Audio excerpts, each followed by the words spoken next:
jet sa Alaska bumagsak sa lupa.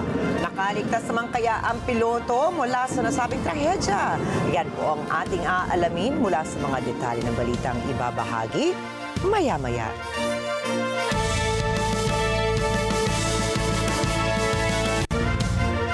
Magandang gabi, ako po si Ricky Mathay. Ako si Nina Richie Alago Flores. Ito ang mata ng Agila International para naman sa mga headlines ngayong araw ng Miyerkules. Armed Forces of the Philippines nilinaw na hindi apektado ang Visiting Forces Agreement ng Pilipinas at Amerika ng aid freeze. Dole at ibang ahensya ng gobyerno nakahandang tumulong sa mga Pilipino deportees mula Estados Unidos. North Korean leader Kim Jong-un planong palakasin ang kanilang nuclear force. Israeli Prime Minister Benjamin Netanyahu bibistahin si US President Donald Trump sa White House. At bilang ng mga namatay sa stampede sa India, patuloy pang tumataas.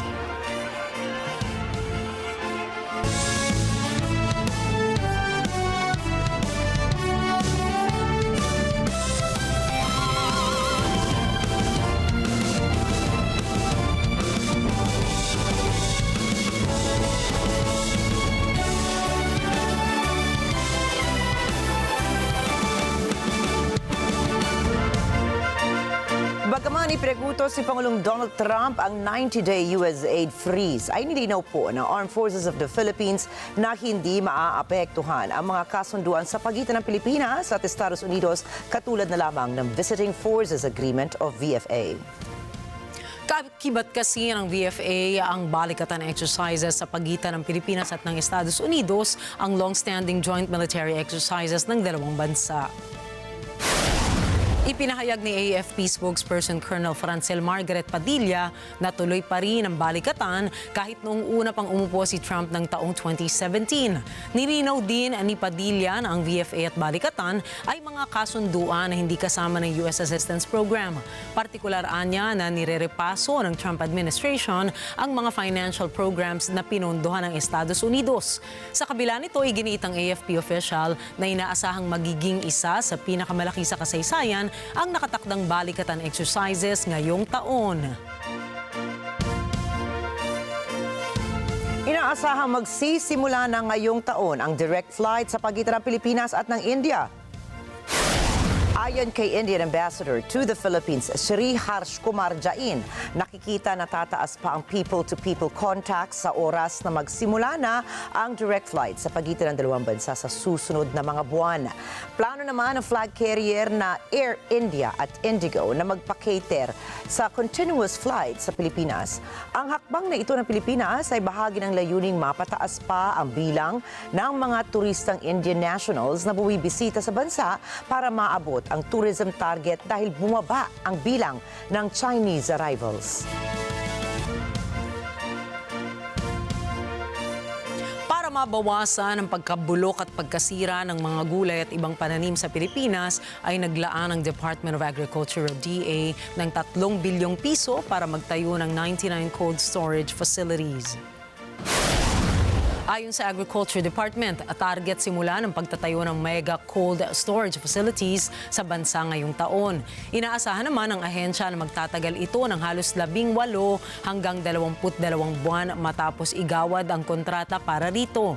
Paliwanag ni Agriculture Secretary Francisco Chu Laurel Jr., makatutulong ang cold chain infrastructure na ito para mapalakas ang agriculture sector ng Pilipinas. Mapahahabaan niya ang shelf life ng mga agricultural products, magiging stable ang supply at presyo nito at makatutulong din na matiyak ang food security ng bansa. At para naman sa magiging power supply ng mga refrigerated warehouses na ito, titiyakin ng ahensya na gagamitin dito ang renewable energy sources katulad ng solar at wind energy. Pinawi ng Department of Agriculture o DA ang pangamba ng publiko na tataas ang presyo ng sibuyas sa mga pamilihan ngayong nagsimula na ang anihan nito. Subalit paglilinaw ni DA Assistant Secretary Arnel de Mesa, malabong tumaas ang presyo ng sibuyas sa ngayon. Unti-unting ginagamit na anya ang mga nakastock na sibuyas sa cold storage, lalo na at hindi pwede magtagal sa imbakan ang mga ito dahil baka masira. Inihayag naman ng Bureau of Plant Industry, mayroon pang stock ng pulang sibuyas ang Pilipinas na aabot sa 8,500 metriko tonelada. Habang ang dilaw na sibuyas naman ay mayroon pang 1,628 metriko tonelada. Sa ngayon, pumapalo ang presyo ng pulang sibuyas sa Metro Manila sa 100 hanggang 180 pesos kada kilo kumpara sa higit 500 pesos 2 taon na ang nakalilipas. Nakahanda ang Department of Labor and Employment o DOLE na tulungan ang mga Pilipinong na-deport mula US sa gitna ng immigration crackdown ng Trump administration. Tiniyak ni Labor Secretary Bienvenido Laguesma na handa ang gobyerno na sumuporta sa mga nasabing Pilipino, alinsunod na rin sa utos ni Pangulong Ferdinand Marcos Jr. Mayroong 24 na undocumented Filipinos ang pinadeport na mula Estados Unidos habang may 80 na nasa proseso pa ang kanilang deportation. Kasama naman sa mandatong ito ng gobyerno ang Department of Migrant Workers at ang Foreign Affairs Department sa pag-abot ng tulong sa mga Pinoy. Inaasahang makatatanggap ang mga Pilipinong deportees ng tulong pinansyal para masuportahan ang kanilang kinabubuhay at iba pa. Susunod, Israeli Prime Minister Benjamin Netanyahu nakatakdang bisitahin si US President Donald Trump. Mga imigrante sa Estados Unidos natatakot sa ilang bansa. At nasa bingit na nga ba ng nuclear war ang mundo? Alamin po ang mga detalye ng mga balitang yan at iba pa mga balita sa pagbabalik ng Mata ng Agila International.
I invoke my right to keep silent.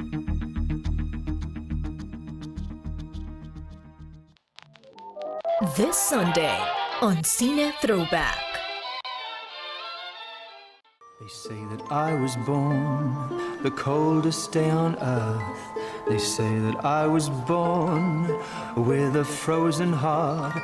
Some might even say I was carried at womb's length. There are 3 rules that whatever happens, you must not forget. Never touch the hands of my heart. Yes, I know. Yes, but what else? Keep your temper under control. And rule number 3 is when you don't know, and by far the most important, whatever else you do, you must never, ever fall in love. Straight in the eye, all I see are stars. This Sunday, 12 p.m. here on NET25. Let's net together. Sa NET25. Sa NET25.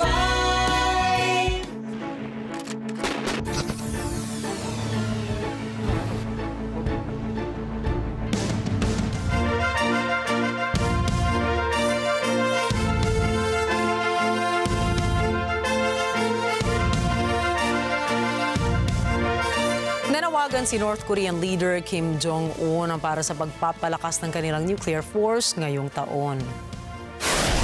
Nangyari ang naturang pahayag ni Kim sa kanyang pagbisita sa isang nuclear material production base at Nuclear Weapons Institute sa Pyongyang. Layo ni Kim Jong-un na itampok ang nuclear arsenal ng kanyang bansa, kasabay ng pagpupostura ng Pyongyang ng kanilang military at defense capabilities. Nag-ugat ito sa pagbalik ni Donald Trump bilang presidente ng Estados Unidos. Pinuri ni Kim ang kanyang mga scientifico sa kanilang pagsulong ng kakayahan ng North Korea sa aspeto ng nuclear warfare at sinabi nitong parte ito ng plano niya para sa 2025. Dagdag pa ni Kim na nahaharap ang North Korea sa isa sa pinaka-unstable na seguridad dahil sa kalaban nitong mga bansa. Matapos mang dumalo sa ika-80 taon ng liberasyon ng Nazi German Auschwitz death camp sa Poland, nagbabala ang mga lider ng Poland at Canada na may banta laban sa demokrasya ng mundo. Arnie Aquino po para sa balitang yan. Ayon kay Canadian Prime Minister Justin Trudeau, ang pagkalat ng anti-Semitism at iba pang uri ng diskriminasyon gayon din ng pagkakabahagi sa mundo ay dahilan upang maalarma.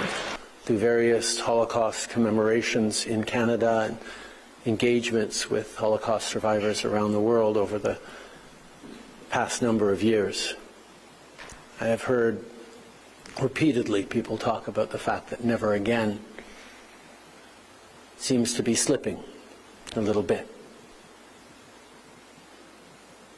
The divisions that we see, the hatred, yes, the rise in anti-Semitism around the world, but also the rise of Islamophobia, the rise of homophobia and transphobia, the hatreds that are dividing peoples across borders in just about every regions of the world are cause for alarm. Dagdag ni Trudeau, ito ay panahon ng pag-iingat sa sarili laban sa mga mensaheng mapanganib at hindi makatao. This is a moment where all human beings must be alert and protect themselves against messages that divide, messages that convince people to think of someone who is different as other or less than you, because that is the pathway that can lead to horrors unimaginable. Samantala, nagbabala naman si Polish Prime Minister Donald Tusk laban sa dumaraming mga leader sa mundo na laban sa pag-angat ng European Union. I rozmawialiśmy o tym, jak wiele znaków na ziemi dzisiaj powinno nas wszystkich alarmować. Wiemy, że historia się nie powtarza 1 do 1, ale każdy, kto ma oczy i uszy szeroko otwarte, widzi, jak wiele rzeczy, jak wiele zdarzeń, jak wielu liderów politycznych zaczyna nawiązywać do najgorszych tradycji Europy, świata Zachodu i to także każe nam, szczególnie w tym miejscu, w Polsce, być bardzo czujnym i przygotowanym na różne scenariusze. Lumagda si Trudeau at Tusk ng isang kasunduan ukol sa mas pinatinding kooperasyon kaugnay ng lakas nuklear. Arnie Aquino para sa mata ng Agila International. Trusted, connected, on point. Nakatakdang bumisita sa White House si Israeli Prime Minister Benjamin Netanyahu. Ayon sa opisina nito, isasagawa ang pagbisita sa darating na Pebrero 4. Una nang sinabi ni US President Donald Trump na plano niyang kausapin si Netanyahu at magtutungo sa White House ang Prime Minister. Ang nasabing pag-uusap ay kasunod ng ipinatupad na 6 na linggong ceasefire sa pagitan ng Israel at Hamas. Una na ring iminungkahi ni Trump na dapat tanggapin ng Egypt at Jordan ang mga Palestino na nawala ng tirahan dahil sa pag-atake ng Hamas na nagsimula noong Oktubre 7, 2023. The picture, photo of one of the toddlers that is now held hostage, still held hostage in Gaza, and his grandfather wanted me to give it to President Trump. That's right. We'll get that taken care of. Thank you, my senior, you're here. Dinoble ngayon ng United Nations Children's Fund o UNICEF ang kanilang pagbibigay serbisyo at supplies sa mga kabataan ng Gaza. Ayon sa UNICEF, pinabibilis nila ang distribusyon ng supplies sa mga bata sa Gaza Strip dahil sila ang labis na naaapektuhan. Sa unang linggo pa lamang ng ceasefire sa pagitan ng Israel at Hamas, ay mayroon ng 350 trucks ng UNICEF ang nakapasok sa Gaza. Labis na ikinalungkot ng grupo dahil sa maraming mga paaralan at paggamutan ang nasira mula sa sumiklab na kaguluhan. Nakipag-ugnayan na rin sila sa iba't ibang mga ahensya para maihatid ang karampatang tulong sa mga naaapektuhan ng kaguluhan. Ayon sa United Nations, walang tigil ang labanan sa pinakamalaking lungsod ng silangang bahagi ng Democratic Republic of the Congo. Ito ay matapos ideklara ng M23 rebels na kontrolado na nila ang Goma. Narito ang report ni Mula Simbulan. Tuloy-tuloy ang putukan sa Goma, DRC matapos pasukin at makontrol ng M23 rebels ang lungsod. Pinaniniwala ang suportado ng Rwanda ang mga rebeldeng ito. Ayon kay Bruno Lemarquis, nakababahala ang humanitarian crisis sa Congo na lalong pinalalala ng labanan. Fighting is still very much ongoing. It's very, very fluid. It's not over yet. The humanitarian situation in and around Goma is extremely, extremely worrying, with new threshold of violence and suffering reached today as active zones of combat have spread to all quarters of the city, all the neighborhoods of the city. Civilians are taking the brunt of the escalating hostilities. This morning, heavy artillery fire was directed at the city center. For example, several shells struck the Charité Maternity Hospital in central Goma, killing and injuring civilians, including newborn and pregnant women. Pumasok ang mga rebelde papasok ng Goma Lunes ng umaga. Nakipagpalitan naman ng putok ang Congolese troops sa Rwanda military. Ito ay sinasabing pinakamatinding eskalasyon ng labanan sa pagitan ng dalawang bansa sa loob ng higit 10 taon. Well, I think there's no question that there are Rwandan troops in Goma supporting the M23. Of course, it's difficult to tell exactly what the numbers are. You've seen some estimates, or if they're very significant, 3,000, 4,000. But this is a very fast evolving situation, and there are a number of things that are difficult to assess at this stage. What I can tell you, basically, the situation on the ground obviously remains volatile and dangerous. Ayon sa mga rebeldeng M23 militia na pinamumunuan ng The Ethnic Tutsi, nasakop na nito ang Goma na may 2 milyong residente. Ang lungsod ay tirahan ng mga taong inilikas at lugar din ng 8 groups malapit sa border ng Rwanda. Dati itong okupado ng mga M23 noong 2012. Ayon sa UN, kahindik-hindik ngayon ang kalagayan ng mga tao doon. The humanitarian challenges are daunting, and certainly the risk of a broader humanitarian disaster are very high. And of course, we also want to avoid risk of a broader war. Now, UN peacekeepers remain in their position in the field. As you know, unfortunately, we've had 3 peacekeepers killed, 1 from Uruguay and 2 from the Republic of South Africa. Mula Simbulan para sa mata ng Agila International. Trusted, connected, on point. Nakatakda namang magpulong online ang mga Pangulo ng Rwanda at ng Democratic Republic of the Congo upang pag-usapan ang eskalasyon ng isang labanan na malapit sa border sa kanilang mga bansa. Narito po ang balita ni Nenita Manawis. Nagkasundong mag-usap online sina Congolese President Felix Tshisekedi at Rwandan President Paul Kagame sa 29 ng Enero. Ito ay sa gitna ng matinding eskalasyon sa ilang dekadang labanan sa silangang Congo at sa border nito sa Rwanda. Avec qui, depuis mon accession à la tête de la République démocratique du Congo, nous nous entendons très bien. Nos services collaborent, dans tous les domaines, l'armée, les renseignements, tant militaires que civils. Et j'aimerais également le remercier, et à travers lui tout le peuple kényan, pour le soutien qu'ils ont voulu apporter à mon pays, qui, comme vous le savez, est victime en ce moment d'une agression injuste et barbare de la part du voisin rwandais.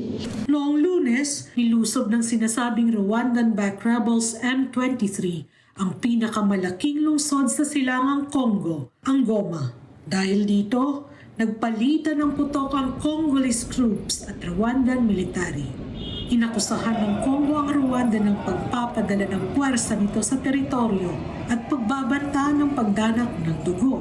Samantala, sinabihan naman ng gobyerno ang mga residente na manatili sa kani-kanilang mga tahanan at iwasan ng pagnanakaw. Ayon naman sa Rwanda, dahil sa labanan sa border nito, nalagay sa alanganin ang kanilang seguridad kung kaya't kinailangan nilang depensahan ito. Dagdag ng Rwanda, 5 ang namatay at 26 ang nasaktan dahil sa pagpapaputok ng Congo sa bayan ng Rubavu na malapit sa border. Ninita Manawes para sa mata ng Agila International.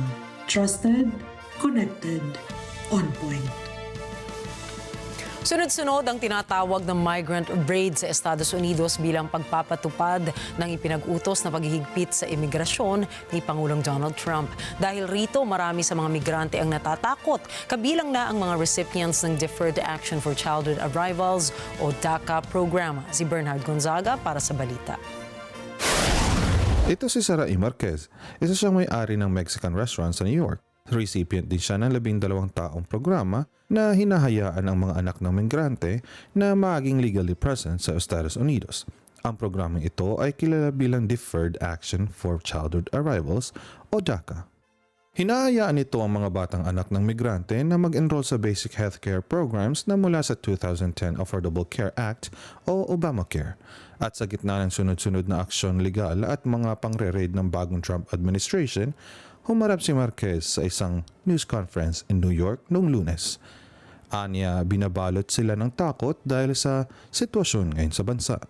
I am a DACA recipient. I have a small business in Staten Island, New York.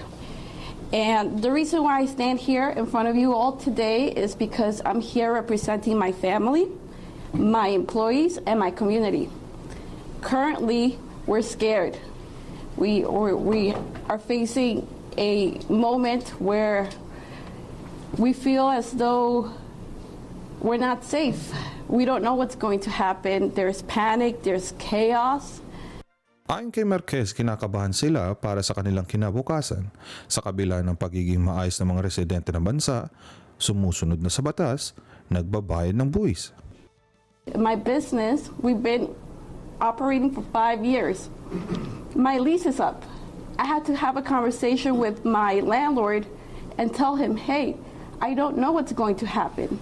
I don't know how long I can renew this lease for because I don't know what the future awaits.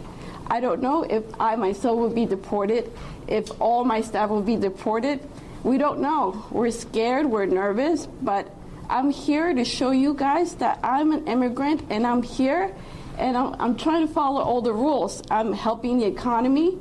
My family has 2 businesses and thank God we're doing well. We're hiring people from the community, many who are also citizens or have legal status here. I pay my taxes. I follow the rules. So I want everyone to know that we're trying ourselves to help the country. We love it here.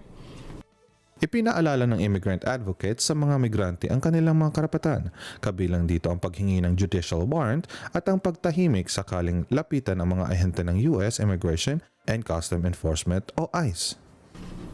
The lawsuits have started, the fights are going to continue,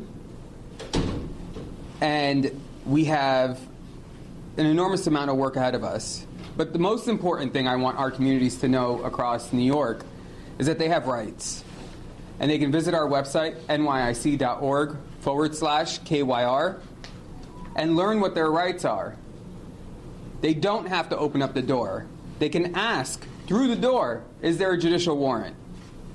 They have the right to remain silent if they are approached by ICE or any agency asking them any questions in the street. This is a moment where we all have to come together as New Yorkers to fight for our families, to fight for our communities, and ensure that we continue to allow our people to thrive here in the state of New York. Ayon kay New York Immigration Coalition Legal Director Rosana Eugenio, ipinapakita ng mga pangyayari kung ano ang pakiramdam ng bagong administrasyon ukol sa komunidad ng mga migrante sa bansa. So things like revoking birthright citizenship, the president has never and will never have unilateral authority to revoke birthright citizenship. That's been enshrined in our Constitution, and it has been the law for over 150 years. However, these kind of tactics of putting forward this executive order and the fact that it's going to be heavily litigated, it is meant to be distracting. It's meant to create, as I mentioned, that unifying theme. It's not just new arrivals who feel unwelcome here. That's meant to send a signal that all immigrant communities are not necessarily welcome by this administration here. Kamakailan ay pinag-utos ni Pangulong Donald Trump sa US military na tumulong sa seguridad sa border. Nag-issue ito ng malawak na ban ukol sa asylum, gayon din ang restriction ukol sa citizenship ng mga sanggol na ipinanganak sa Estados Unidos. Bernard Gonzaga para sa Mata ng Agila International. Trusted, connected, on point. Samantala, sinabi ni Venezuelan President Nicolas Maduro na magiging bukas ito sa pagtanggap ng mga migrante ng Venezuela na ipade-deport ng Estados Unidos. Porque nosotros sí le decimos a nuestros migrantes, queremos que vuelvan para que sean felices aquí, para que vengan a emprender, a trabajar, a construir en su tierra, que lo que hacen en su tierra quedará. Les quedará a ustedes, les quedará a sus hijos. Para que vengan aquí a cantar, a bailar, a rumbear, a trabajar, a estudiar, a hacer patria. Nosotros sí queremos que vuelvan. Si por allá no los quieren, nosotros sí los queremos. Con amor. Y abrimos nuestros brazos a esta Venezuela bendita. Ito ang naging sagot ni Nicolas Maduro sa polisiya ni Trump na nakatuon sa pag-deport ng mga illegal, undocumented and convicted immigrants mula sa kanyang bansa. Sa ngayon ay nagpapatuloy pa rin ang naturang polisiya sa naglalayong magpatalsik na 1,000 up to 1,500 na immigrants kada araw.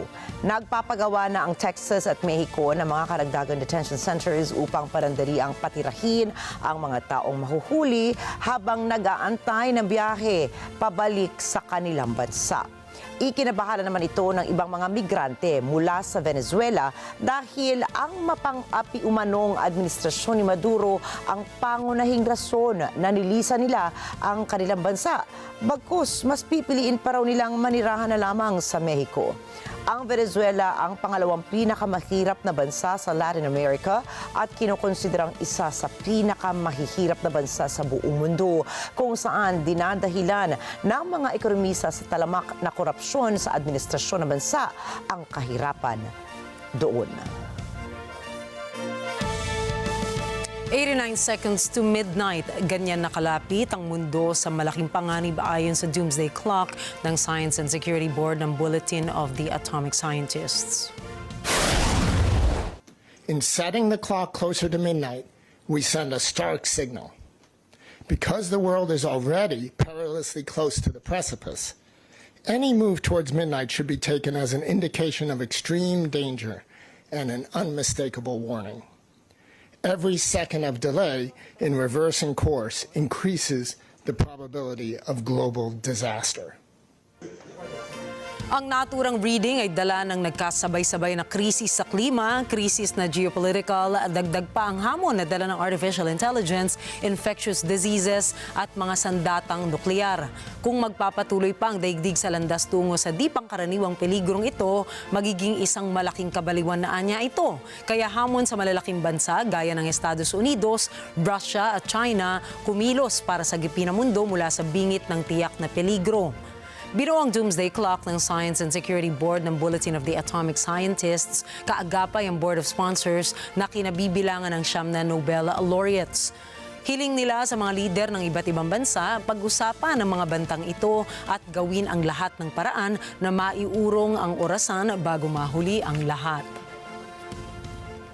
Abangan sa susunod na linggo ang kasaysayan sa likod ng Doomsday Clock at sa mga naging paggalaw nito sa mga lumipas na taon. There is hope. I mean, we certainly believe that the clock can be moved back, and there are many actions that can be taken. Our concern is that over the past year, those actions are not being taken. But as you've mentioned, there are many specific things on all the areas that we cover where there could be clear progress. The world is sort of forgetting the horrors of nuclear weapons, that there's this presumption that that's in the past and that it's no longer a concern. And I think many people around the world are worried because these weapons still exist. They're still poised to annihilate the planet in a matter of minutes. If there were any conversations about changing the time in the last week. Susunod, eroplano ng Busan Air na sunog sa South Korea. High-speed rail na magkokonekta sa Thailand at China magsisimula na. At Selena Gomez naiyak dahil sa mga pangyayari sa Estados Unidos. Yan at iba pang mga balita sa pagbabalik ng Mata ng Agila International.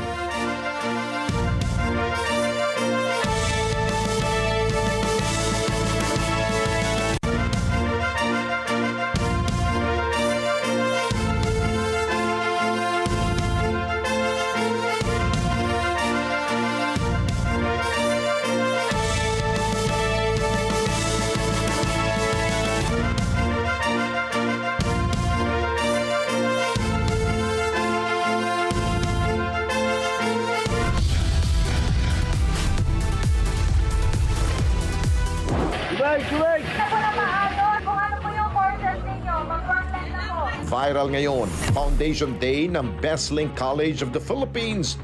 Nagkaaberya, mga magulang at estudyante humarap sa responde para magreklamo. Diba dapat pag ganyan, unahin nila yung safety ng mga bata, hindi yung sila, nauna silang umuwi. Wala na nag-asikaso dun sa mga bata, lalo sa mga naiwan. Exclusive! Photographer at videographer biglang naglaho, mga kliyente. Nabudol na nga ba? At grupong tumutulong sa mga kabataan at komunidad, re-responde na. Sabado, alas 6 hanggang alas 7 ng gabi, ito ang Responde, Mata ng Mamamayan. Let's get together. Sa NET25. Sa NET25. Ang mga maiinit na balita at rumaratsyad ang usapan ng bayan, ihahatid namin sa 100%! 100% ang pagbabalita! 100% talakayan! Lunes hanggang Biyernes! Alas 5 hanggang alas 7 ng umaga! Live na live sa Radyo Agila 1062 Mega Manila! At sa NET25! 100%! Sa NET25, let's get together. Sa NET25.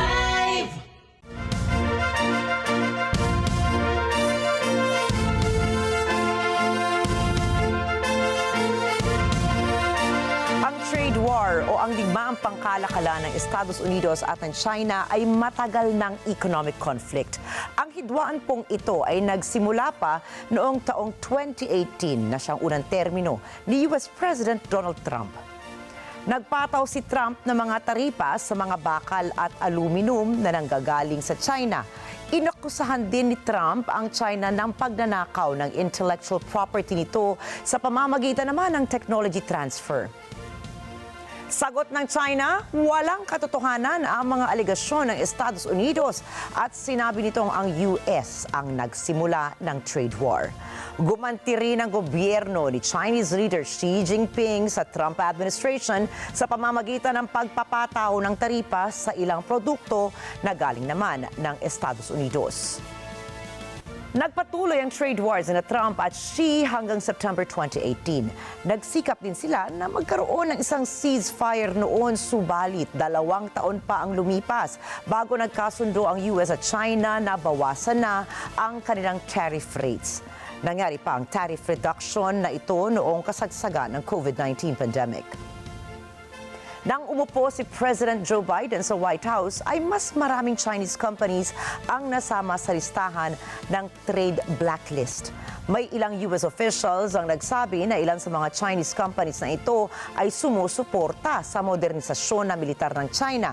Kaya umiwas ang Estados Unidos na mapunta sa China ang teknolohiya nito na pwedeng magamit ng Beijing sa counter-stealth and counter-submarine applications. Taong 2022 na mag-usap sa US Treasury Janet Yellen at Vice Premier Liu ukol sa pagtanggal naman ng taripa. Nakita rin sina Biden at Xi sa G20 Summit sa Indonesia, subalit walang naging formal na usapan kung ititigil na ba ang trade war.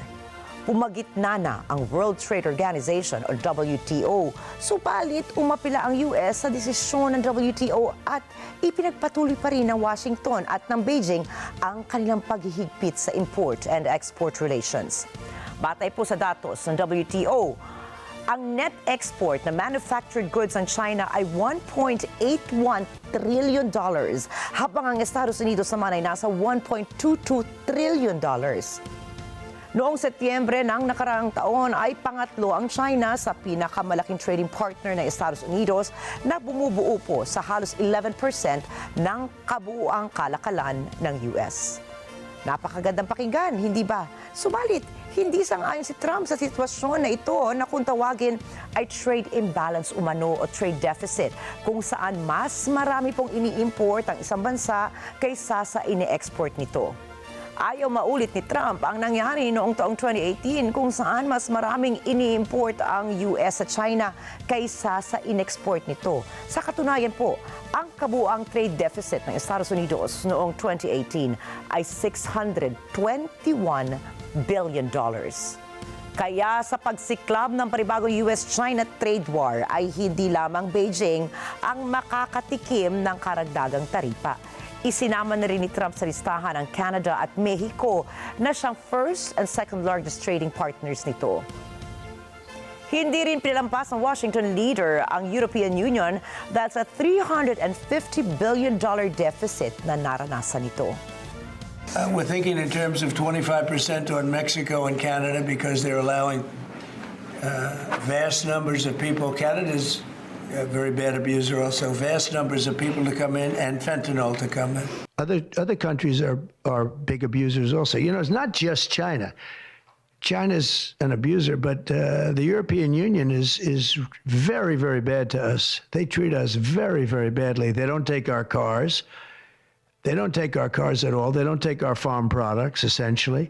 They don't take very much. We have a $350 billion deficit with the European Union.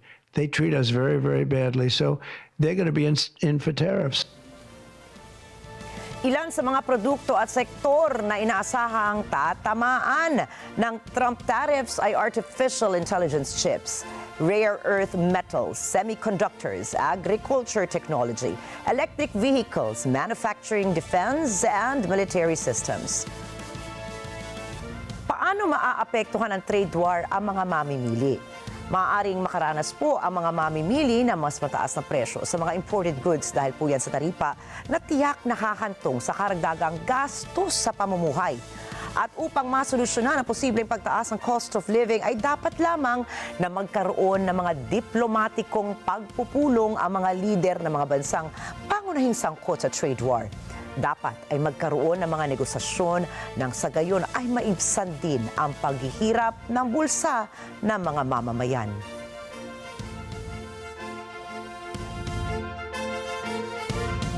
Sa ibang balita, hindi bababa sa 5 o 15 katao ang namatay sa naganap na stampede sa India.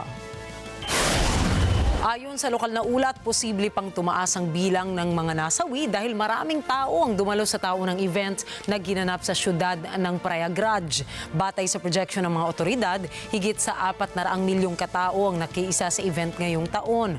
Sa kabila nito, hindi pa tiyak ang bilang ng mga tao na dinala sa bagamutan dahil sa stampede. Taong 1954, higit sa 400 katao ang pinaniniwala ang namatay sa parehong event. Habang taong 2013 naman, nasa 36 na mga individual ang namatay matapos madaganan sa isa pang stampede. Isang fighter jet ang nabalot ng apoy at sumabog matapos bumagsak sa isang military base sa Alaska. Nakaligtas naman ang piloto ng aircraft matapos ligtas na makapag-emergency eject jet. Sinkhole sa Japan. Ayon po sa local authorities, bigla na lamang sumulpot ang sinkhole sa gitna pa mismo ng isang intersection sa Tokyo. Dumating naman sa site ang mga bombero para sumaklolo sa driver ng truck. Nag-issue na ng evacuation order ang city office at mga pulis sa mga residenteng malapit sa sinkhole. Paraan nila ito sa kaligtasan ng nakararami dahil napinsala rin ang isang underground gas pipe malapit sa intersection. Nasaktan naman ang 2 rescuers matapos kumuho ang semento na kinatatayuan ng sinasakyan nilang heavy machinery na ginamit para sa rescue operation. Ayon sa investigasyon ng mga otoridad, nabuo ang sinkhole dahil sa sulfuric acid mula sa sewer gas sa sanhi naman ng pagkasira ng semento ng lansangan. Nasunog ditong Martes ang isang Airbusan plane na naglalaman ng 169 na mga pasahero at 7 flight staff. Ayon sa lokal na ulat, may 7 katao ang nasaktan mula sa sunog. Ayon naman sa inisyal na investigasyon, pinaniniwala ang nagsimula ang sunog sa aircraft mula sa sumabog na portable battery na nakatago sa overhead bin. Nakaschedule sana ang Airbus A321 na lumipad patungong Hong Kong mula Gimhae International Airport pero hindi na ito natuloy dahil nga sa sunog.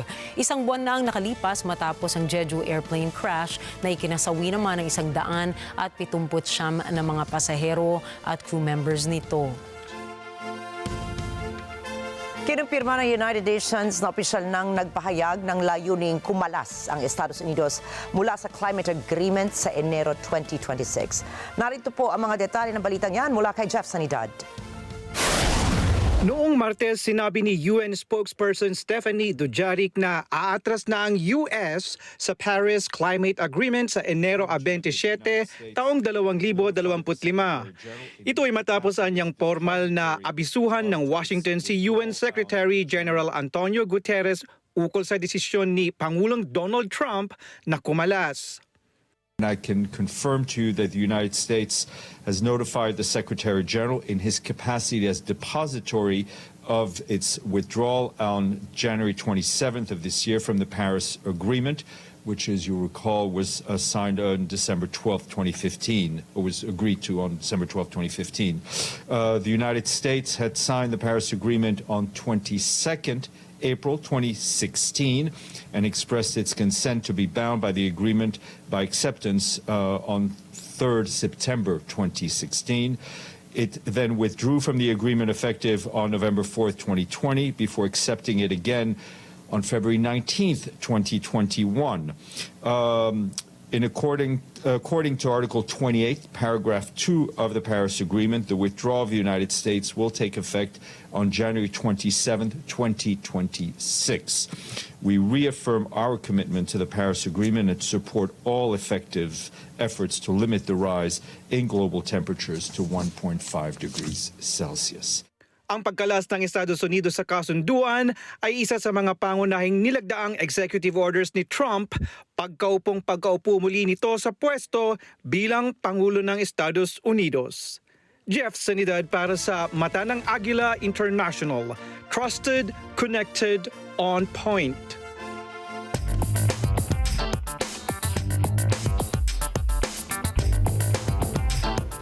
Tiniyak ng White House noong Martes na hindi damay sa pansamantalang tigil pondo ni Pangulong Donald Trump ang ilang mga ahensya na nagsisilbing pangunahing sandalan ng mga nangangailangan sa Estados Unidos. Gayon din kasama sa mga kinumpirma ng administrasyon ang dagdag taripa ng Estados Unidos sa Mexico at Canada ngayong linggo. Si Rosel Feria para sa mga detalye. Itinanggi ng White House noong Martes na maaapektuhan ng pansamantalang tigil pondo o temporary funding pause ng Trump administration ang mga programa ng pamahalaan para sa mga nangangailangang mga mamamayan. Kabilang dito ang Social Security, Medicare, welfare benefits at food stamps. Ito ay matapos mag-anunsyo ang bagong administrasyon ukol sa pagtigil sa grant, loan at iba pang financial assistance programs. Binanggit ni White House Press Secretary Caroline Leavitt Ang tigil pondong ito ay para sa mga organisasyon at hindi sa mga individual. This is not a blanket pause on federal assistance and grant programs from the Trump administration. Individual assistance, that includes, I'm not naming everything that's included, but just to give you a few examples, Social Security benefits, Medicare benefits, food stamps, welfare benefits, assistance that is going directly to individuals will not be impacted by this pause. And I want to make that very clear to any Americans who are watching at home who may be a little bit confused about some of the media reporting. This administration, if you are receiving individual assistance from the federal government, you will still continue to receive that. Kaugnay nito, ipinagtanggol ni Levitt ang pagbuo ng Pangulo ng tinatawag na Department of Government Efficiency na ayon sa White House ay naglalayong mabantayan kung saan napupunta ang pera ng gobyerno. It is the responsibility of this president and this administration to be good stewards of taxpayer dollars. That is something that President Trump campaigned on. That's why he has launched DOGE, the Department of Government Efficiency, who is working alongside OMB. And that's why OMB sent out this memo last night, because the president signed an executive order directing OMB to do just this. And the reason for this is to ensure that every penny that is going out the door is not conflicting with the executive orders and actions that this president has taken. Ayon kay Levitt, pansamantala muna ang tigil pondo hanggat pinag-aaralan pa kung alin-aling programa ang tuluyang aalisan ng funding. It is a temporary pause, and the Office of Management and Budget is reviewing the federal funding that has been going out the door. Again, not for individual assistance, but for all of these other programs that I mentioned. Kaugnay pa rin ng kontrobersyal na executive orders ni Trump, sinabi ng White House na plano pa rin ng Pangulong ituloy ang dagdag taripa sa Canada at Mexico sa Sabado. The president has made it very clear, again, that he expects every nation around this world to cooperate with the repatriation of their citizens. And the president has also put out specific statements in terms of Canada and Mexico when it comes to what he expects in terms of border security. We have seen a historic level of cooperation from Mexico, but again, as far as I'm still tracking, and that was last night talking to the president directly, February 1st is still on the books. Noong isang linggo, sinabi ni Trump na formal nitong iaanunsyo ang 25% taripa sa Mexico at Canada sa 1 ng Pebrero kung hindi tutulong ang dalawang bansa na sugpuin ang isyu ng fentanyl trafficking at immigration. Dagdag ni Levitt, minumuni-muni rin ng Pangulo ang pagpapataw ng panibagong taripa sa China sa Sabado rin. Rosel Feria para sa Mata ng Agila International, trusted, connected, on point. Inaasahan naman ng Thailand na magagamit na ang high-speed railway na magkokonekta sa Thailand at China sa taong 2030. Ang naturang proyekto pong ito na magsisilbing extension sa kasalukuyang tumatakbong 1,000-kilometer rail line ng Vientiane, kabisera ng Laos, papunta sa siyudad ng Kunming. Kokonekta ito sa Nong Khai province ng Thailand na halos 25 kilometers ang layo mula sa Laos. Ang anunsyo ng Thailand ay kasunod ng pag-udyok ng China na ituloy na ang naturang proyekto sa pagitan ng dalawang bansa. Nagsimula ang diskusyon ukol sa naturang proyekto noong taong 2017 bilang bahagi ng Belt and Road Initiative ni Xi Jinping. Subalit, naantala naman ito dahil sa epekto ng pandemya. Plano ng China na padaluyin ang major railway mula sa main station sa Laos papuntang Thailand, Vietnam at Myanmar.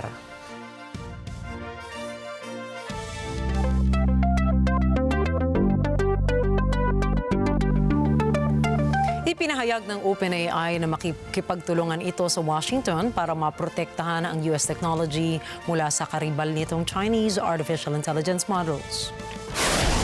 Ayon sa tech firm, bilang sila ang nangungunang AI builder sa Amerika, titiyakin nila ang seguridad ng intellectual property o IP ng US. Mahalagaan nilang magkaisa ang kumpanya sa US government para sa kapakanan ng US technology. Ang hakbang na ito na OpenAI ay kasunod ng muling pagsusuri ng Estados Unidos sa posibleng national security concerns mula sa Chinese tech firm na DeepSeek.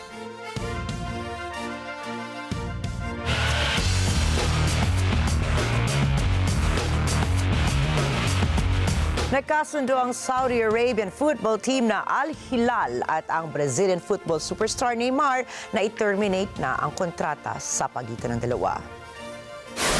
Ito ay kasunod ng tuloy-tuloy na injuries ni Neymar sa loob ng 18 months na pananatili niya sa naturang team. Sa isang statement, pinasalamatan naman ng Al Hilal ang Brazilian superstar sa kanyang paglalaro sa naturang club at sa lahat ng kanyang naiambaga rito. Ang 32 anyos na football superstar ay 7 beses lamang na nakapaglaro mula nang pumasok ito sa club noong August 2023. Ito ay sa kabila ng natatanggap na sahod na ito po $104 million kada taon. Maaalalang si Neymar ay bahagi ng dalawang itinuturing na pinakamalalaking team transfers sa kasaysayan ng football sa buong mundo. Una ay noong pumasok siya sa Paris Saint-Germain mula Barcelona sa 2017. Ito ay sa halagang 220 million euros at pangalawa ay noong pumasok siya sa Al Hilal noong August 2023. 2 buwan mula nang pumasok sa Al Hilal, tuluyan nang na-injure ang kanyang kaliwang tuhod habang naglalaro sa World Cup qualifier noong October 2023 na siyang naging dahilan naman ng isang taong hindi nito paglalaro.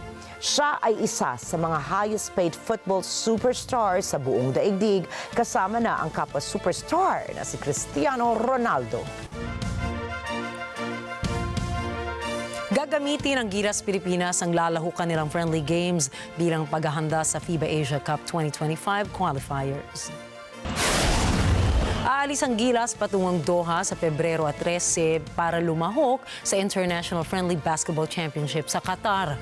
Mula Pebrero 14 hanggang 16, ang laro na lalahukan naman ng host country na Qatar, Egypt, Lebanon at Pilipinas. Makakasama nila si Troy Rosario na siyang pumalit sa injured player na si Kai Soto.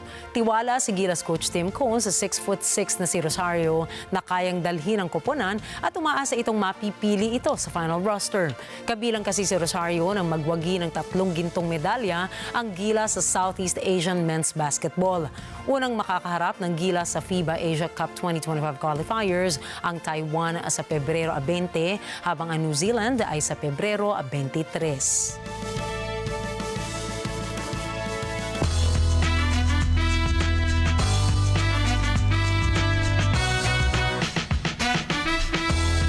Umani po ng iba't ibang reaksyon si Selena Gomez dahil sa pinost nitong emosyonal na video sa kanyang Instagram account.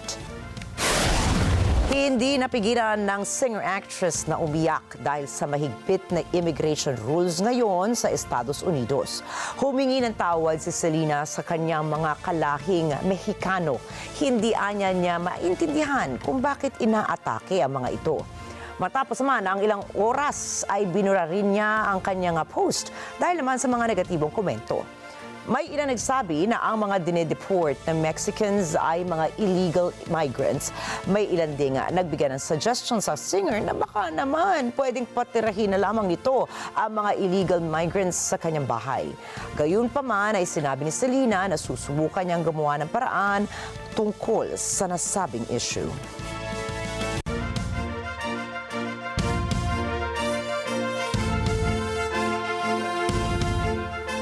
At syempre po, holiday ngayon, Nina? So sana po ay nag-enjoy po kayo kasama ang inyong mga mahal sa buhay. Dapat naman, tuwing may pagkakataon na magkasama-sama ang pamilya sa tahanan, gawin natin yan. Ako, yan. At tandaan po narito kami para maghatid ng balita saan mang dako ng mundo. Muli, ako po si Ricky Matay. Ako si Nina Richie Alago Flores. Ito po ang Mata ng Agila International. Para naman po sa iba pang mga balitang nangyari rin sa iba't ibang panig ng mundo, punta tayo kay Alma Angeles para sa Mata ng Agila World News. Take it away, Alma.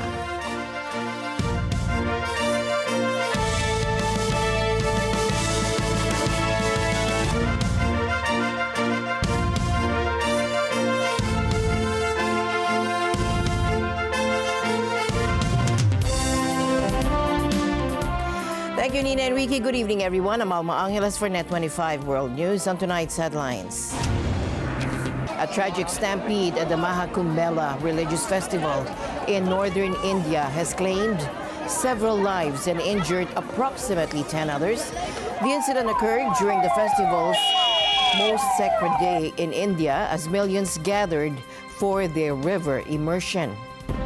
In South Korea, quick-thinking emergency crews prevented a potential disaster when a commercial aircraft caught fire before takeoff. All 176 passengers were safely evacuated after flames erupted in the aircraft's tail section. In environment news, a groundbreaking study released by U.S. and European scientists has linked climate change to the intensity of this month's devastating Los Angeles fires. And the news starts now.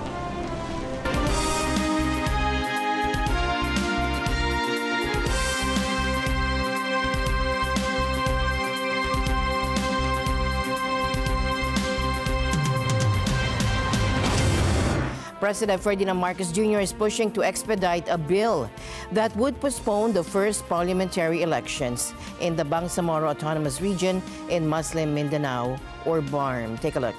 Mas gusto nila, makafocus sila at hindi daw ang panahon na kinakailangan nila para mag-refocus ng security forces dun sa BARM area. Pangalawa, para mabigyan din ng sapat na panahon ng BTA kung sakasakali, kung pagpapasya nila, na i-reallocate yung 7 seats na dapat nasa Sulu na nawala bungsod ng Supreme Court decision. Dahil kung i-reallocate yon, meron silang prosesong kailangan pagdaanan sa Bangsamoro Transition Authority, may publication pa yon, tapos kailangan mag-adjust na naman ng balota at period of filing ng COMELEC dahil hindi sila nagpa-file ng kandidato kung sakasakali sa 7 seats sa Sulu. So, binibigyan lang ng sapat na allowance at leeway. Kesa naman bumalik na naman sila sa Kongreso at humiling ng dagdag na 2 buwan o 1 buwan pang extension. A tragic stampede at the Mahakumbela religious festival in northern India has claimed several lives and injured approximately 10 others. The incident occurred during the festival's most sacred day in India as millions gathered for their river immersion. Now, drone footage revealed the massive scale of the gatherings, with countless devotees converging before dawn at the temporary township. The initial stampede began at around 1 a.m. local time, although authorities initially deemed it not serious. However, the situation deteriorated when fleeing devotees encountered a second bottleneck at an exit, forcing them to turn back toward closed pontoon bridges. Suddenly, there was a huge crowd and we got stuck somehow. People started pushing aggressively and we fell. Now, Reuters correspondents at the scene reported multiple casualties, with emergency services rushing to the riverbank. An official speaking anonymously confirmed the death toll and injury count. The aftermath painted a devastating scene: medical teams evacuating victims on stretchers, grieving families huddled on the ground, and personal belongings strewn across the festival grounds. Investigations are ongoing to determine the cause of a fire which had engulfed an Airbus plane belonging to South Korean carrier Air Busan, according to South Korean authorities in Busan today. Now, the fire service was alerted to the fire, which began inside the plane just before 10:30 p.m. local time. It is a month since the deadliest air disaster on South Korean soil, when a Jeju airplane coming from Bangkok crashed on Muan Airport's runway as it made an emergency belly landing, killing all but 2 of the 181 people and crew members on board. Investigation is still ongoing. An Air Busan flight caught fire on Tuesday night at South Korea's Gimhae International Airport in Busan, just before departure to Hong Kong.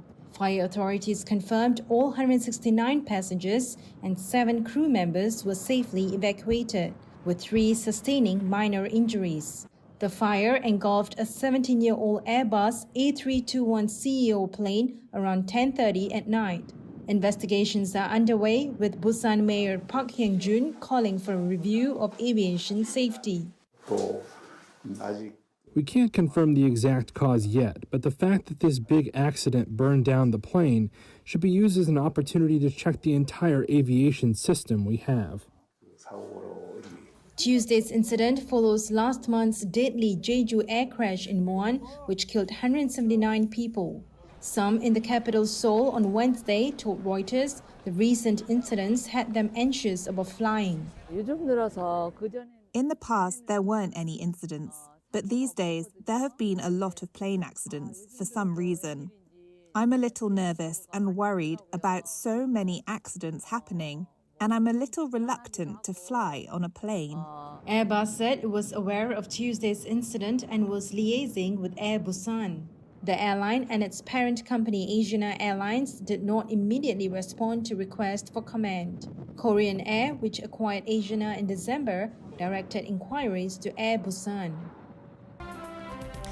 Donald Trump's White House ordered that all federal grants and loans be frozen starting Tuesday, and the sweeping decision could disrupt education and healthcare programs, disaster relief, and other initiatives that depend on billions of dollars from the government. The acting head of the Office of Management and Budget, which oversees the federal budget, said the money would be put on hold while the Trump administration reviews grants and loans to ensure they're aligned with the president's priorities. This is a dagger at the heart of the average American family in red states, in blue states, in cities, in suburbs, in rural areas. It is just outrageous. A U.S. judge on Tuesday temporarily blocked part of the Trump administration's sweeping directive to pause federal loans, grants, and other financial assistance. In a Washington, D.C. federal court hearing, U.S. District Judge Lauren Ali Khan ordered the White House to not block funding to existing programs until February 3rd, a win for advocacy groups who said the policy would be devastating. President Donald Trump's White House ordered billions of dollars of federal grants and loans to be frozen, which could disrupt education and healthcare programs, disaster relief, and other initiatives. Earlier on Tuesday, a coalition of attorneys general announced they would sue Trump's pause of federal funding. 6 states, including New York, Massachusetts, and California, said the lawsuit was meant to preserve essential funding for Americans. Here's California's Rob Banter. We will not stand by while the president attempts to disrupt vital programs that feed our kids, provide medical care to our families, and support housing in our communities. We won't stand by while the president breaks the law and oversteps his authority as outlined in our Constitution, a Constitution he swore an oath to uphold just 1 week ago.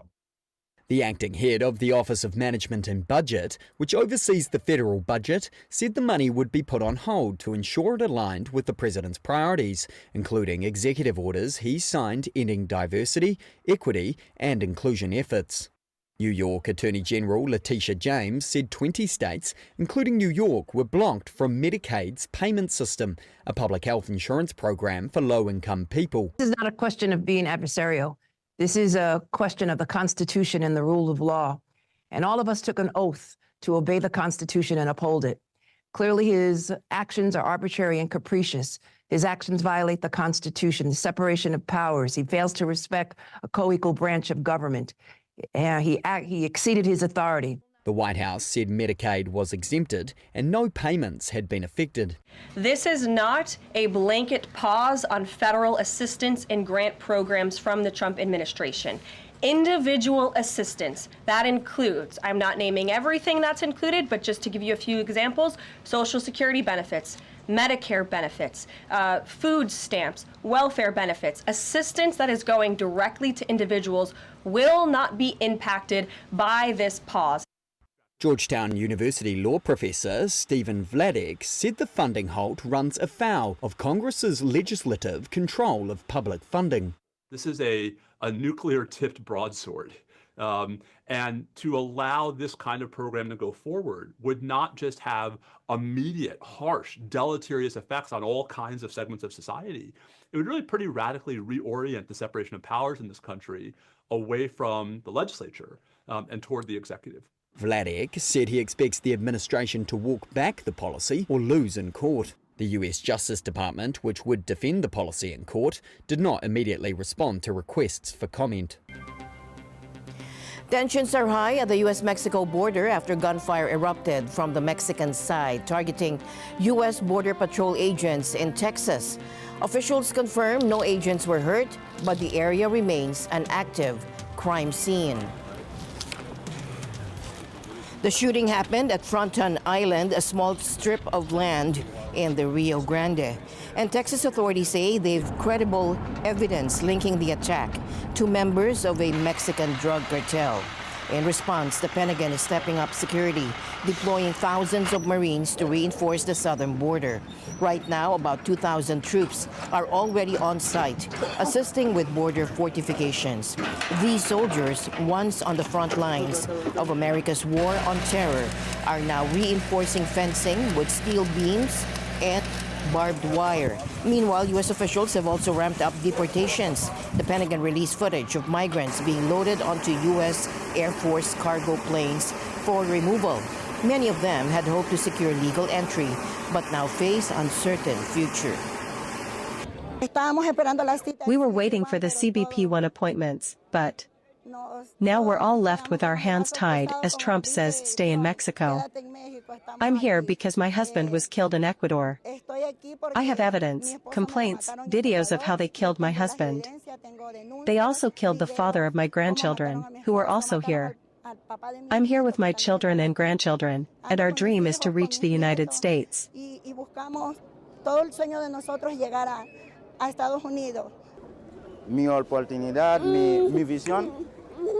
My opportunity, my vision, was to reach the United States. But now the dream is over. I have no other choice but to stay here because of the deportation policies of the United States. And because my country, Haiti, isn't safe. It has political problems. I don't want to return there now. But President Trump is doubling down on border security. He's asking Congress for more funding to carry out mass deportations, vowing to remove what he calls illegal alien criminals from the U.S. In the coming weeks, I'm looking forward to working with Congress on a reconciliation bill that financially takes care of our plans to totally and permanently restore the sovereign borders of the United States once and for all. This should include full funding for a record increase in border security personnel and retention bonuses for ICE and Border Patrol. These people are incredible people. I got to know them so well. We also need a massive increase in the number of detention beds and funding for all border security infrastructure and barriers, including the completion of the border wall. He also warned that countries refusing to take back deported migrants will face steep economic penalties, including tariffs. With the military now playing a major role in Trump's border crackdown, it's American taxpayers who will ultimately foot the bill for this massive operation. U.S. President Donald Trump still plans to make good on his promise to issue tariffs on Canada and Mexico on Saturday. That is according to White House spokesperson Caroline Leavitt, telling this to reporters. Now, Ms. Leavitt said Trump is also still weighing fresh tariffs on China for Saturday. He said that the February 1st date for Canada and Mexico still holds.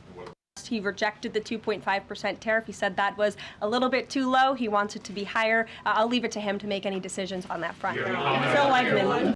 Trump said last week he would announce 25% tariffs on Mexico and Canada on February 1, unless the countries help tackle the twin issues of U.S. fentanyl trafficking and immigration. Take a look. The president has made it very clear, again, that he expects every nation around this world to cooperate with the repatriation of their citizens. And the president has also put out specific statements in terms of Canada and Mexico when it comes to what he expects in terms of border security. We have seen a historic level of cooperation from Mexico. But again, as far as I'm still tracking, and that was last night talking to the president directly, February 1st is still on the books. Now, 1 week after his inauguration, U.S. President Donald Trump stays true to his promises. After issuing sweeping executive orders, talks of implementing additional tariffs intensify. U.S. neighbor Canada, however, is preparing its countermeasures should Trump's tariffs come into effect. Ashley Sackmar reports. With Donald Trump being inaugurated as once again President of the United States of America, looms a tariff war soon and likely to become a reality between the U.S. and Canada. Hours after his inauguration, Trump said that he was planning that the 25% tariff with Canada and Mexico would come into effect on February 1st.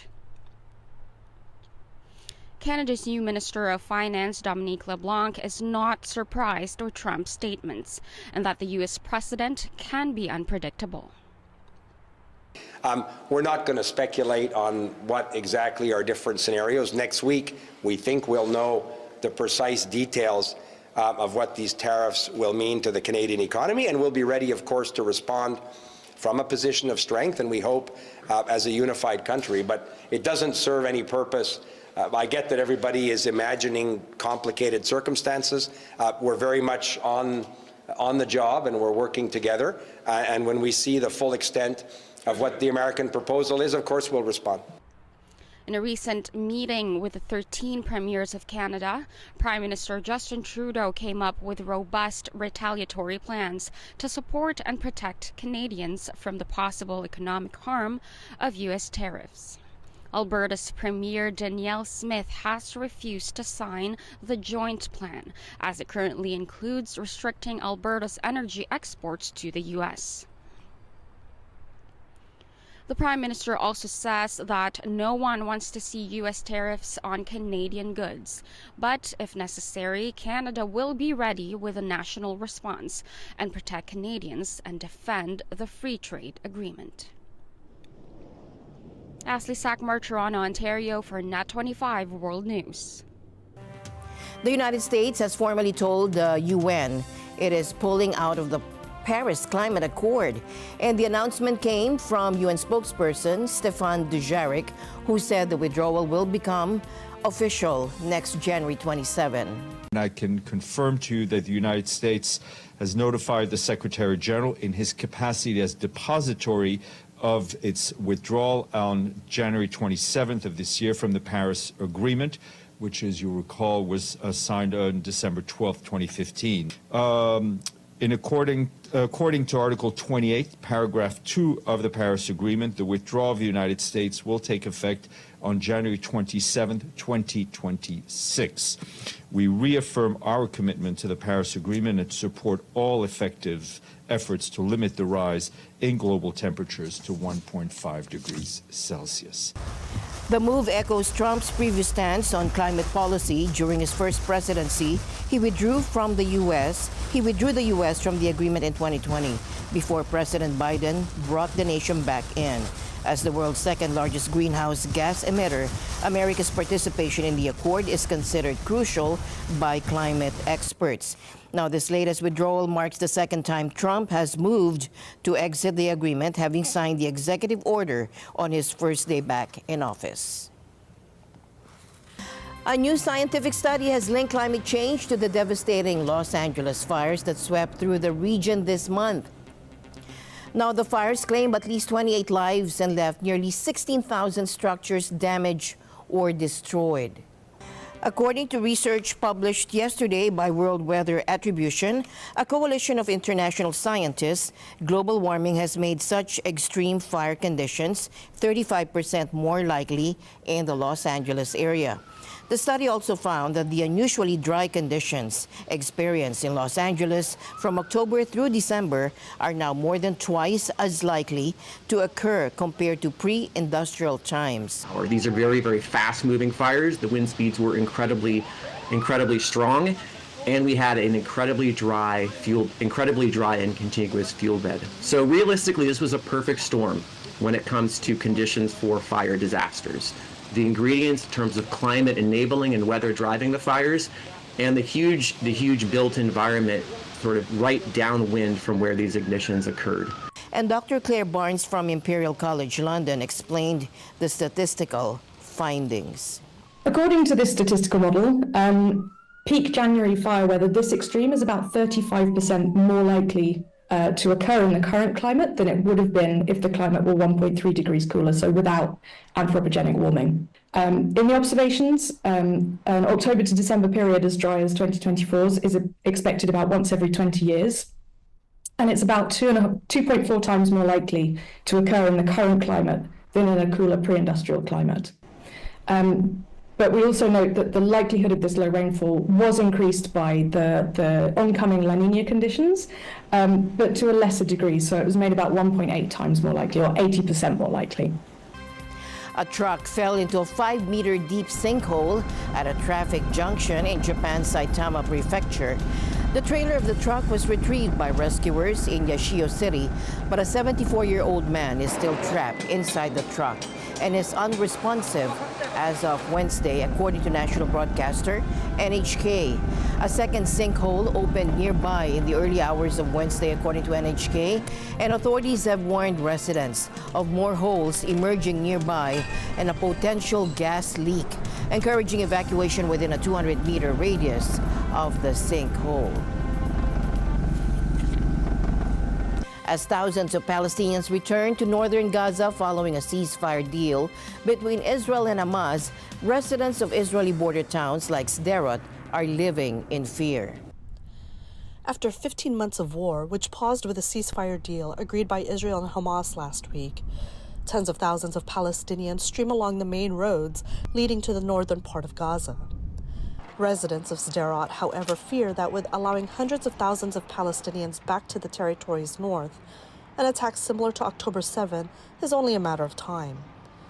Israel's Sderot sits a kilometer away from the northeastern corner of the Gaza Strip.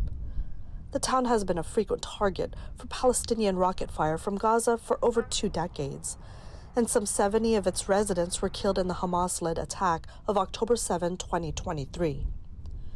48-year-old Sderot resident Eben Dayan recalls how the attack on October 7 changed their life. And with the ceasefire letting Palestinians back, he says they again fear for their lives.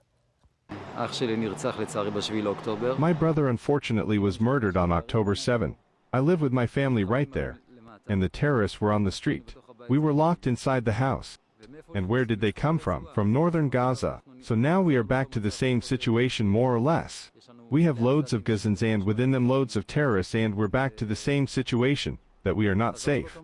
We don't know what is going to happen. Maybe there are still tunnels that were not found, and they can use them to enter Israel again and commit another massacre. And this is sad. It's very sad. 42-year-old Gidit Batera, also a resident of Sderot, says she is afraid for her children. I feel I have small children, and I wait. You know what I wait?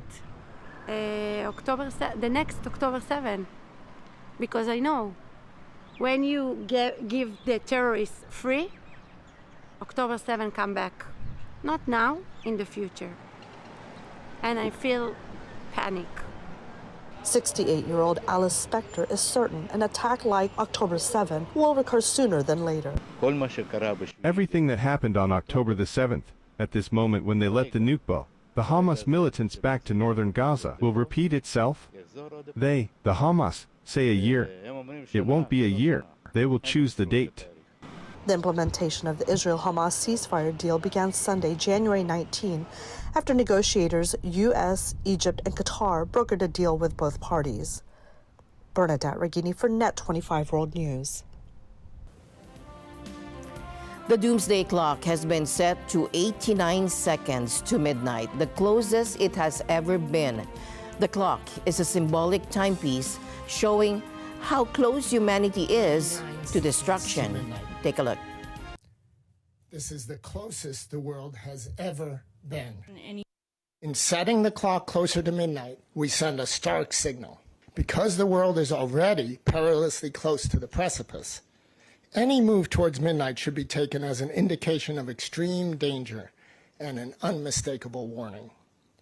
Every second of delay in reversing course increases the probability of global disaster. The countries that possess nuclear weapons are increasing the size and role of their arsenals, investing hundreds of billions of dollars in weapons that can destroy civilization many times over. Meanwhile, arms control treaties are in tatters, and there are active conflicts involving nuclear powers.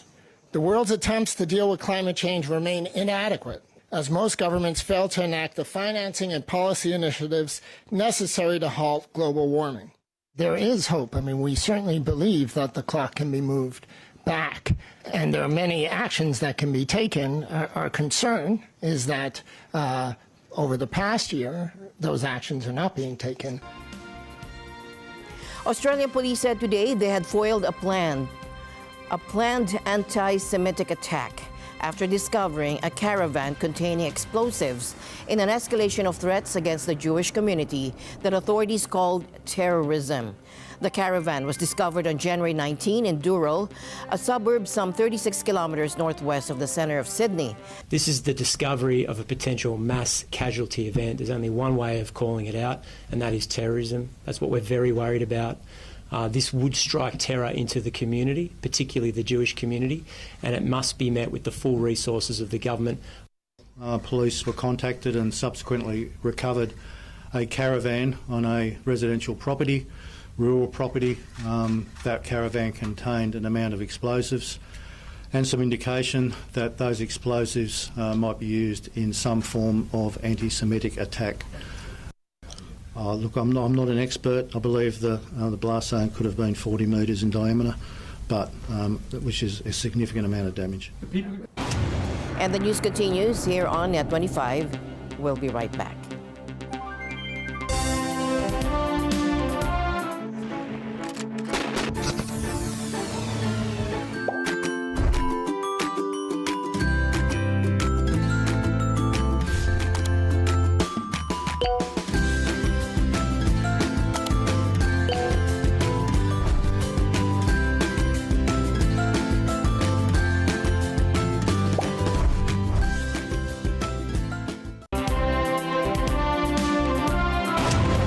A new chapter in aviation history unfolded as U.S. startup Boom Supersonic achieved what no private company had done before, breaking the sound barrier with its XB-1 aircraft over the Mojave Desert. Take a look. The return of supersonic air travel just might have come a step closer. There we are. XB-1 is supersonic, faster than the speed of sound. US startup Boom Supersonic sent its XB-1 jet through the sound barrier on Tuesday. It says the test flight over the Mojave Desert marked the first time any privately funded plane has hit the landmark speed. Legendary pilot Chuck Yeager was the first human to exceed the sound barrier back in 1947. Such speeds have since become routine for many military aircraft. But supersonic travel hasn't been on offer to airline passengers for some 2 decades. That is, since the Anglo-French Concorde was retired in 2003. Its success was limited by high operating costs that made tickets very expensive. Now Boom has plans to develop a successor. Dubbed Overture, it's meant to carry up to 80 passengers across the Atlantic in about 3.5 hours. That's roughly half the time taken by a regular jet. Company CEO Blake Scholl says regulations are now the main stumbling block. Today we have one of the silliest rules in the world, which is you can't fly supersonic over land, no matter how quiet the airplane is. And so we're picking up where Concorde left off. Initially, we'll fly right under the speed of sound over land, which is still 20% faster than a Boeing or Airbus. And over the water, we'll open up the throttles and go twice as fast. Boom hopes those regulations will change and says Overture will be much more economical to operate than Concorde. The firm has completed construction on a factory for the new plane in Greensboro, North Carolina. It says it has 130 orders and expressions of interest from American Airlines, United Airlines and Japan Airlines. But years of research and development still lie ahead before any passenger boards a supersonic flight. Extreme cold has blanketed Niagara Falls in heavy snow and ice. Now take a look at this footage captured on the New York side, showing thick ice and snow surrounding the iconic landmark. Visitors marveled at the sight. Yeah, it's really beautiful. Have you ever seen anything like this before? No, first time. I've seen quite a few waterfalls, but this is something else. According to Niagara Parks, the falls never fully freeze, even in extreme cold. As temperatures drop, mist and spray form a thick crust of ice over the rushing water, creating the illusion of a frozen waterfall. But the water continues to flow beneath the ice.